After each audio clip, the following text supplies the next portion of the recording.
why why should you think we should do this?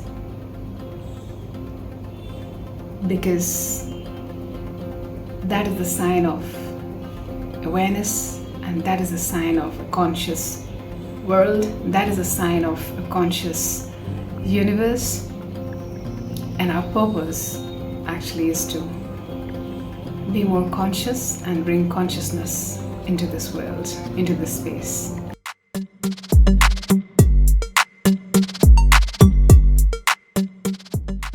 Hey everyone, welcome back to my channel, and I hope you're doing fantastic.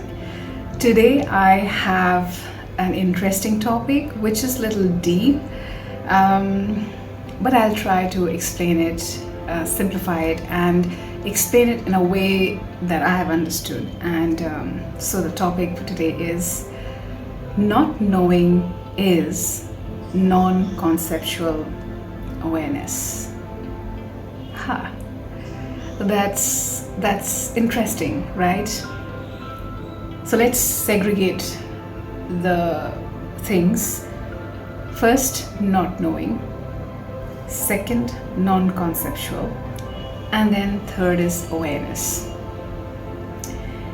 In a world where we chase after information, where we tend to keep ourselves updated, informed, we may think that we are becoming very aware, we are becoming very wise, but actually it's information overload. And scientifically it is proven that anything in excess, we cannot handle it. Anything, it becomes an addiction, and then it has a negative impact on our being. So not knowing is beyond question, right? I mean, we wouldn't want to be in the discomfort of not knowing, because we always want to prove ourselves more knowledgeable, to be ahead in our career, to be ahead in any sphere, to be ahead in any group discussion, to be ahead to make an impression. All those things, we want to know everything. But the saddest and the ironical part is this, that the more we think we know, the less actually we know. The more we are trapped into the knowing, the more we are actually trapped into the illusion of knowing and running away from the true awareness, the true experience of what it is. Right? Loving what it is requires patience, requires you to be centered in your own essence, you to be willing to transcend from your conceptual knowing and then seeing things for what it is truly. Not knowing is non-conceptual awareness. So for example, let me give you an example and then make you explain it to you, right?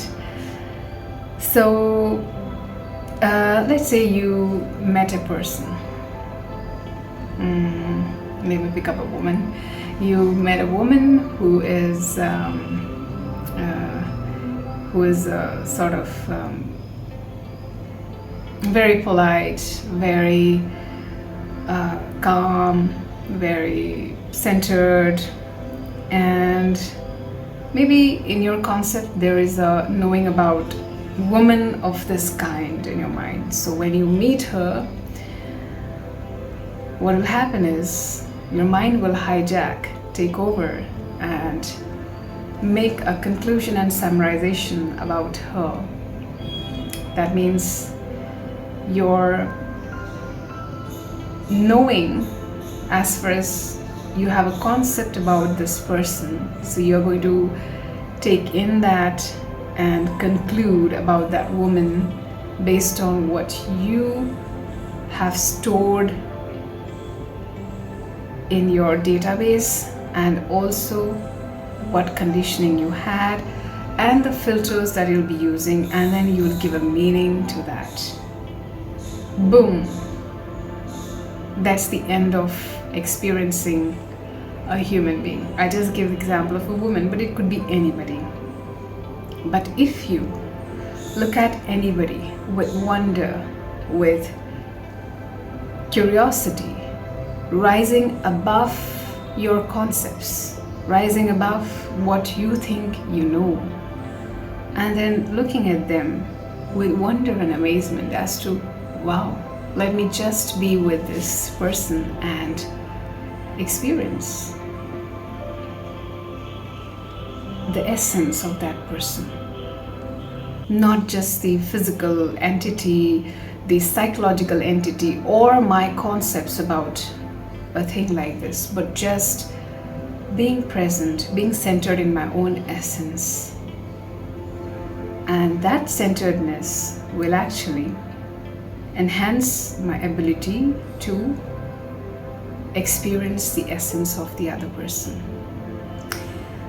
And hence it is said that not knowing is non-conceptual awareness. That means when you do not know and you rise above your concepts, you're actually at a stage where you can be fully present and aware as to what it is for real.